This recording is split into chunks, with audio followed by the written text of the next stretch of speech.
Hey everyone, diving into some Mopar news here regarding Chrysler and the Halcyon concept, but seeing I already did a video on that, I just wanted to actually dive into Chrysler as a whole.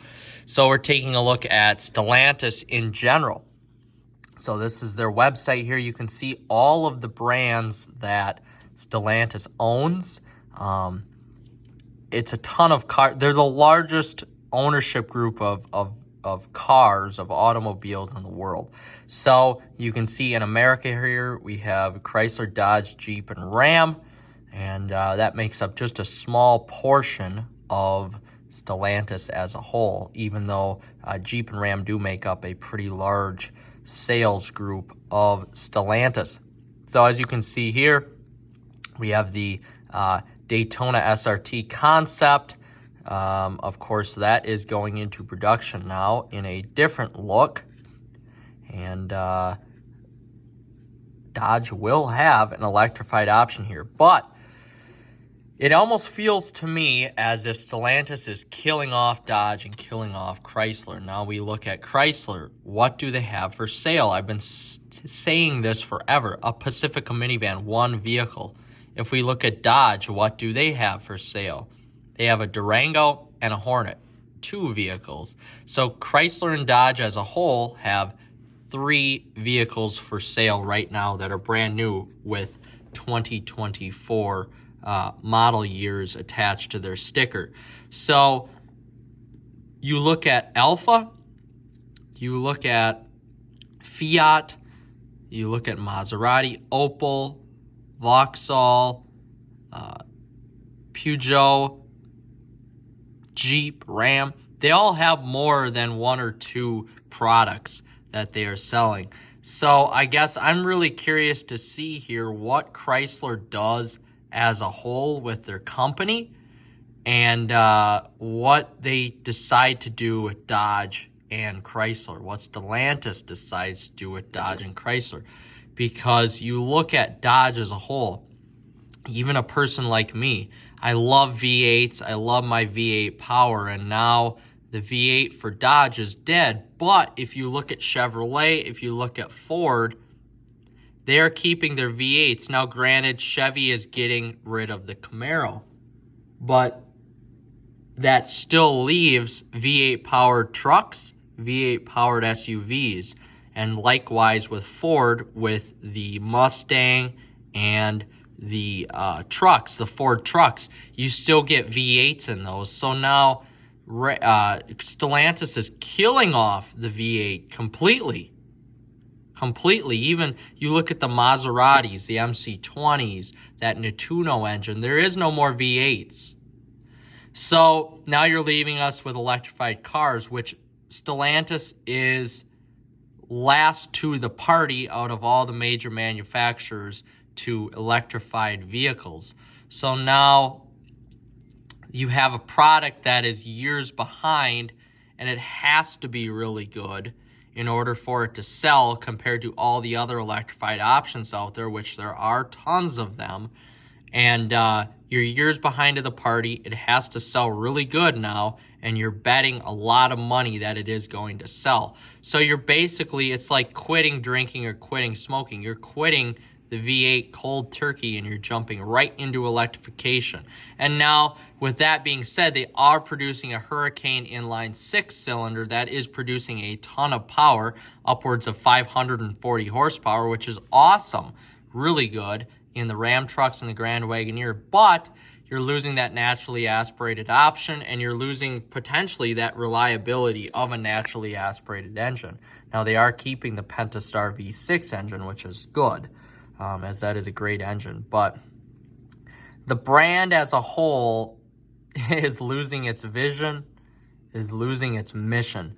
So I'm really curious to see, as sales numbers continue to fall for Chrysler, continue to fall for Dodge, what is going to happen to these brands in 5 years, in 10 years? Will they be around in 15 years? We don't know.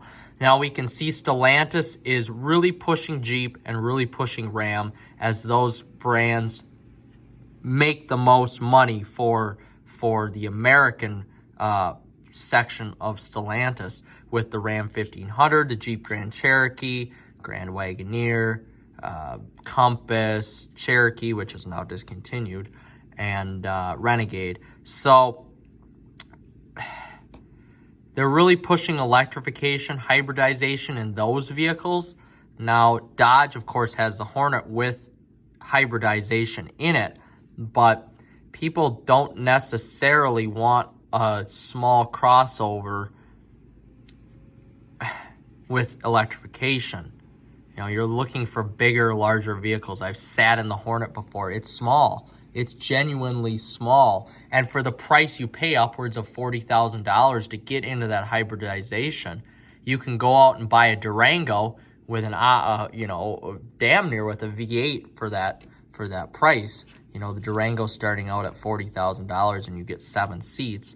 The Hornet, of course, starting out lower, but upwards of $40,000 to $45,000 brand new for 1.3 liter 4-cylinder and hybridization in it. So Stellantis, that's another thing. Stellantis is taking its product so far up market the last 5-10 years with the pricing structure, especially since 2021.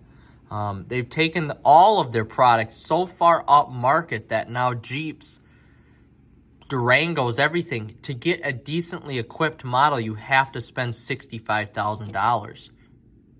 Even Ram, we could see that Ram's median transaction, their average transaction cost of a brand new Ram is $65,000 now. That's the average cost. And to pay $65,000 for a vehicle now, especially a Ram, you're getting a mid-level trim Bighorn, and you're not getting all of, the options on it.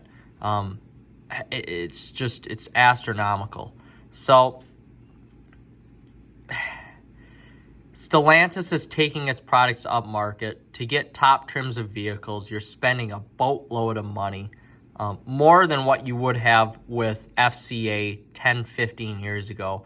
And for buyers like me, for buyers like my family, it's quite frustrating because sometimes you're not getting the level of product of exceptional quality that you expect out of something that costs $65,000 to $70,000. Now, with that being said, Jeep and Ram, their interiors, their products are exceptional.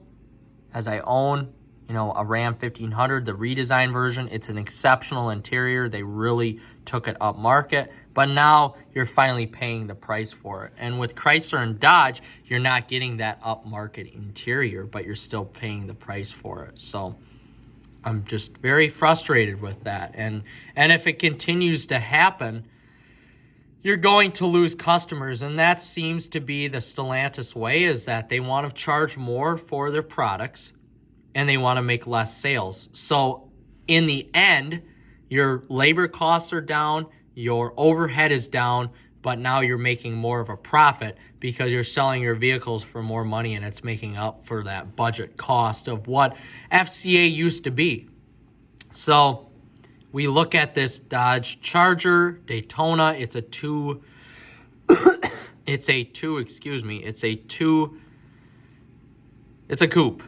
Let's just put it like that. Jeez, I can't say it any easier.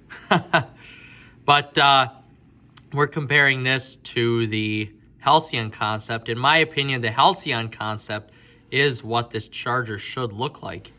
And the Halcyon concept is 4 doors. Now, will we see this product on the roads? Probably not. But the design is really nice, and it would have been nice to see this design with the Charger. Now, the Charger is kind of keeping it traditional with its looks, and the actual production model does vary from this concept. And the production looks fairly good. Now, it could look better. But at the end of the day here, electrification is the future. And for people like me who live in rural areas where electrification just isn't quite an option, it is frustrating. So what is Dodge, what is Chrysler, what is Stellantis going to do to make us want to buy these vehicles? There's only so much you can do when you make a car go fast in the straight line. Yeah, that's awesome. I mean, this thing is going to go 0 to 60 in 3 seconds, 3.5 seconds. That's cool. But there's something about hearing an engine, hearing the soul, hearing the, V8 engine and the exhaust and the intake that I don't care if it goes 0 to 60 in 4.5 seconds. I'd rather have that than have a big, heavy electric vehicle. Now, I'm not opposed to having this vehicle, but having a V8 option. But that's not going to happen. They're going to give us inline 6 twin turbos. So I'm curious to see how that is going to sound. So time will tell what is going to happen with Stellantis and Dodge, but all we can do is wait for these products to come out and hit the market now.